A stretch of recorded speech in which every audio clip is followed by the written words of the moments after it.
ಸಾಮರಸ್ಯವನ್ನು ಹಿಂದಿರುಗಿಸುವುದು ಮತ್ತು ಪ್ರಭಾವಗಳನ್ನು ಬೇರ್ಪಡಿಸುವುದು ಸಾಧಿಸಬಹುದಾಗಿದೆ. ಆದರೆ ನೀವು ಒಂದು ಅಥವಾ ಹೆಚ್ಚಿನ ಹಳೆಯ ಮಾದರಿಗಳನ್ನು ಪುನರಾವರ್ತಿಸುವ ಮೂಲಕ ಅಗತ್ಯವಾದ ಸ್ವಯಂ ರೂಪಾಂತರವನ್ನು ವಿಳಂಬಗೊಳಿಸುತ್ತೀರಿ. ಧನಾತ್ಮಕ ಪ್ರಭಾವವನ್ನು ಹೊಂದಲು ರೂಢಿಗಳಿಂದ ಕವಲೊಡೆಯುವುದು ಬದಲಾವಣೆಗಳ ಬಗ್ಗೆ ನಿಮ್ಮ ದೃಷ್ಟಿಕೋನವನ್ನು ವಿಸ್ತರಿಸಬಹುದು. ಬಹುಮುಖ್ಯವಾಗಿ, ನಿಮ್ಮ ಬಾಹ್ಯ ಸ್ವಯಂ ನೀವು ಹುಡುಕುವ ಯಾವುದೇ ಪರಿಹಾರವನ್ನು ಹೊಂದಿಲ್ಲ. ಬದಲಾಗಿ, ನೀವೇ ಪರಿಹಾರ ಎಂದು ನಂಬಿರಿ. ನಿಮ್ಮ ಹಿಂದಿನ ಅನುಭವಗಳ ಮೇಲೆ ಹೆಚ್ಚು ಅವಲಂಬಿತವಾದ ಕಾರಣ ನಿಮ್ಮ ತೀರ್ಪು ನಿಮ್ಮ ನಿಜವಾದ ವಾಸ್ತವವನ್ನು ಎದುರಿಸಲು ಅಡ್ಡಿಯಾಗಿದೆ. ಅದೇ ತಪ್ಪುಗಳನ್ನು ತಪ್ಪಿಸುವ ಮೂಲಕ, ನಿಮ್ಮ ಆಂತರಿಕ ಜಗತ್ತಿನಲ್ಲಿ ನೀವು ಮರೆಮಾಡಿದ ಅದೇ ಭಾವನೆಗಳನ್ನು ಸಹ ನೀವು ತಪ್ಪಿಸುತ್ತೀರಿ. ನಿಮ್ಮ ನ್ಯೂನತೆಗಳ ಬಗ್ಗೆ ಆಳವಾದ ಭಯವಿದೆ. ನೀವು ನೋಟವನ್ನು ಸರಿಪಡಿಸುತ್ತಿದ್ದೀರಿ ಮತ್ತು ಮೂಲ ಸಮಸ್ಯೆಯನ್ನು ತೊಡೆದುಹಾಕುತ್ತಿದ್ದೀರಿ. ಪೂರ್ಣ ಚಿತ್ರವಿಲ್ಲದೆ ಬದಲಾಯಿಸುವುದು ನಿಮ್ಮ ಮನಸ್ಸಿಗೆ ಒಳ್ಳೆಯದಕ್ಕಿಂತ ಹೆಚ್ಚು ಹಾನಿ ಮಾಡುತ್ತದೆ. ಪರಿಣಾಮವಾಗಿ, ನೀವು ಸ್ವಯಂ ಕರುಣೆ ಮತ್ತು ದುಃಖವನ್ನು ಸಂಗ್ರಹಿಸಿದ್ದೀರಿ. ಇದು ಶಾಂತಿಯುತ ಜೀವನವನ್ನು ಬಯಸುತ್ತದೆ.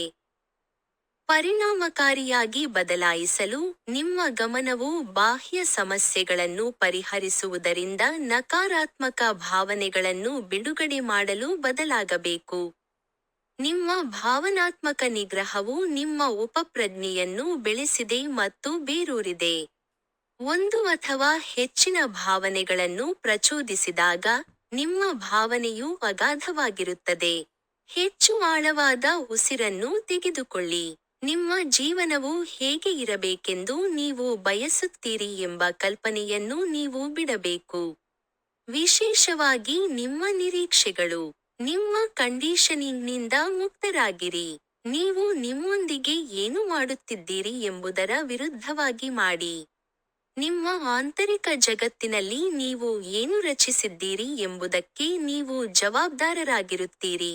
ಅದರ ಬಗ್ಗೆ ಹೆಚ್ಚು ಗಮನ ಕೊಡಿ. ನಿಮ್ಮ ಭಾವನೆಗಳು ನಿಮಗೆ ಸುಳ್ಳಾಗುವುದಿಲ್ಲ. ಇದಕ್ಕೆ ವಿರುದ್ಧವಾಗಿ, ನೀವೇ ಸುಳ್ಳು ಹೇಳಬಹುದು. ನೀವು ಬದಲಾವಣೆಯನ್ನು ಸ್ವೀಕರಿಸುತ್ತೀರಾ ಅಥವಾ ಬದಲಾವಣೆಯನ್ನು ವಿರೋಧಿಸುತ್ತೀರಾ? ನೀವು ಆಯ್ಕೆ ಮಾಡುವ ಪಾತ್ರದ ಬಗ್ಗೆ ತಿಳಿದಿರಲಿ. ಒಳ್ಳೆಯದು ಯಾವುದು ನಿಜವಾಗಿಯೂ ಒಳ್ಳೆಯದಲ್ಲ ಎಂದು ನೀವು ಭಾವಿಸುತ್ತೀರಿ. ನಿಜವಾದ ವಿವೇಚನೆಯನ್ನು ಹೊಂದಲು, ನಿಮ್ಮ ಮನಸ್ಸು ಜೀವನದ ಎಲ್ಲಾ ಅಂಶಗಳನ್ನು ಸಂಯೋಜಿಸುವ ಅಗತ್ಯವಿದೆ.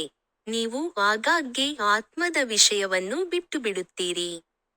ನಿಮ್ಮ ಸಹಜ ಸಾಮರ್ಥ್ಯವನ್ನು ಬಳಸಿಕೊಂಡು ನಿಮ್ಮ ಆತ್ಮವನ್ನು ಹೆಚ್ಚಿನ ಆವರ್ತನಕ್ಕೆ ಎತ್ತಬೇಕು.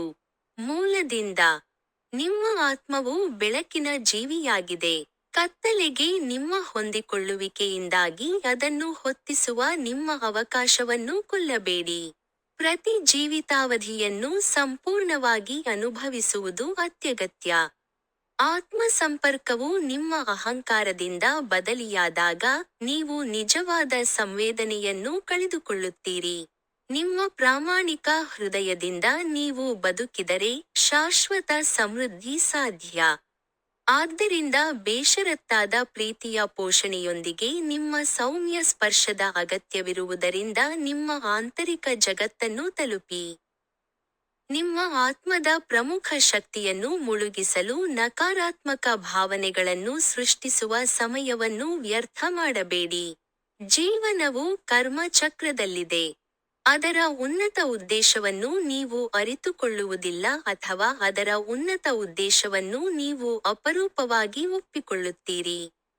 ನಕಾರಾತ್ಮಕತೆಗಳಿಂದಾಗಿ ಪ್ರತಿಯೊಂದನ್ನು ದುರಸ್ತಿ ಮಾಡುವವರೆಗೆ ಕರ್ಮವು ಅನಿವಾರ್ಯವಾಗಿದೆ. ಆದ್ದರಿಂದ ನೀವು ಮುಕ್ತಿಯಲ್ಲಿ, ದೃಢೀಕರಣದಲ್ಲಿ ಮತ್ತು ಮೂಲರೂಪದಲ್ಲಿ ಬದುಕಬಹುದು. ಜನನ, ಮರಣ ಮತ್ತು ಪುನರ್ಜನ್ಮದ ಅನೇಕ ಜೀವಿತಾವಧಿಯ ನಂತರ, ನಿಮ್ಮ ಜೀವನದ ಅನುಭವಗಳ ಪರಿಚಿತತೆಯನ್ನು ನೀವು ಈಗಾಗಲೇ ತಿಳಿದಿರುತ್ತೀರಿ.